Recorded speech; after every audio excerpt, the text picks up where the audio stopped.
Okay, let's have a look at this question. Now, just want to remind you of a very simple property to do circle theorems. I'll do that now. Now, this says, if we now look at this circle theorem, it says that the angle in a semicircle is always 90 degrees. What does that mean? If we have a diameter AB and the center C, then the angle formed any point on the circumference by AB, the angle subtended will always be a right angle or 90 degrees. That is a fact I'd like to remind you of from circle theorems. So in this question, we can say that since PR is a diameter, so they've stated that. So here's a little rule that we must remember. Always look out for these little clues in the question. Okay, so that's a big clue. It looks like 90 degrees. Well, in fact, it is. And that's been verified by the fact that PR is a diameter. Now, we can say that the gradient joining the chord PQ, okay, let's call it, so the gradient joining the chord PQ, gradient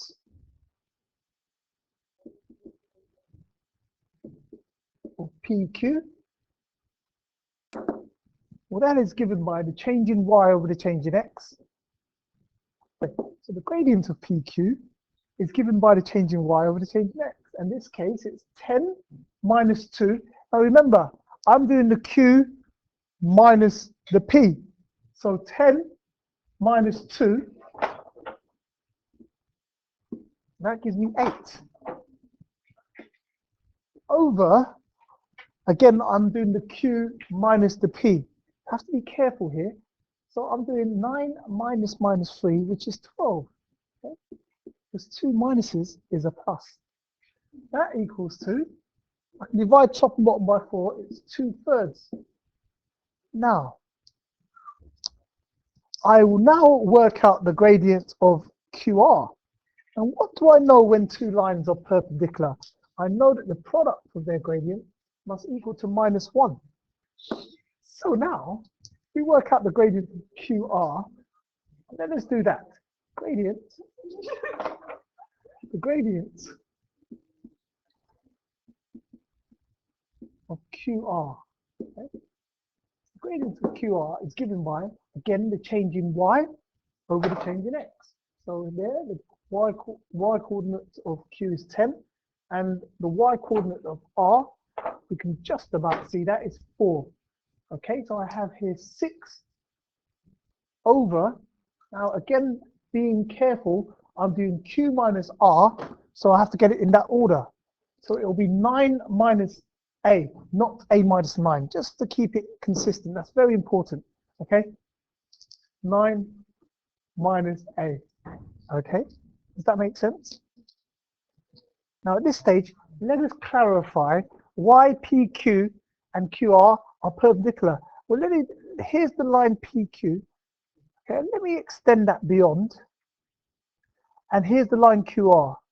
Okay, and we know that because they make a right angle, the gradient of the two lines must be perpendicular.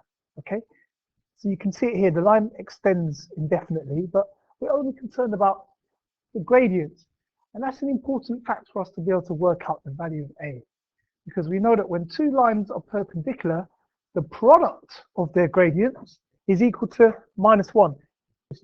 So in other words, if two lines, let's say M1 and M2 are perpendicular, then their product has to equal to -1. Okay, so this is the fact that we'll be using. Okay, so in this case, we can say that 2/3 multiplied by 6 over 9 minus A has to equal to -1. Okay, so if we now multiply through, let me just, that becomes 12 over, if I do that as 3 bracket 9 minus A, is equal to minus 1. 12 is equal to minus 3 bracket 9 minus a. Removing the brackets, that's minus 27 plus 3a. Okay, taking the minus 27 over. So just rearranging this, I get 3a. So I'll take the 27, so it's 12 plus 27 is equal to 3a. It's very straightforward from here. You can see that a has to equal to 39 over 3, which is 13, as required. So that's quite straightforward for question A.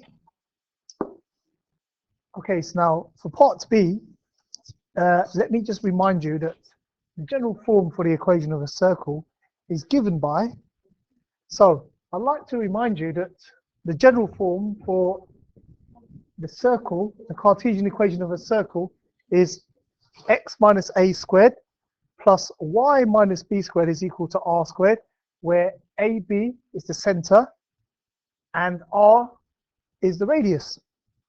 Okay, so from here, it's very easy. We need to find out what the center of the circle is for part B. And we know that A, let me just write that in, 13, 4. Okay, 13, 4 is the coordinate of A. So obviously if PR is the diameter, is a diameter rather, then the midpoint of PR is the center of the circle. So let us now work out the coordinates of the center of the circle. Very straightforward. Remember that we take the average of the x. So let me call it center. Okay. Let's call it the point S. Okay. S will now have the coordinate. Let me just do this all in one go. It's the average of the x coordinate. 13 plus minus 3 is 10. Half it because we want the average, so that's 5. And the average of the y coordinate is 2 plus 4. That gives me 6. Half it, that's 3. So now I know my A is 5 and my B is 3. So we've now got A and B. Let us now work out R. So S is 5, 3. Now we need to now work out the radius of our circle, and we can do that very easily by Pythagoras' theorem. We know the center, so let's say work out from S to R is the radius of our circle. Okay, but we actually only need the square of the radius, which is even easier. We say that r squared using the distance formula is equal to, at this stage it actually doesn't matter which way around I do it because I'm squaring the numbers, it will always work out. 13 minus 5 all squared. So 13 minus 5 is 8 plus 4 minus 3 all squared, which is 1.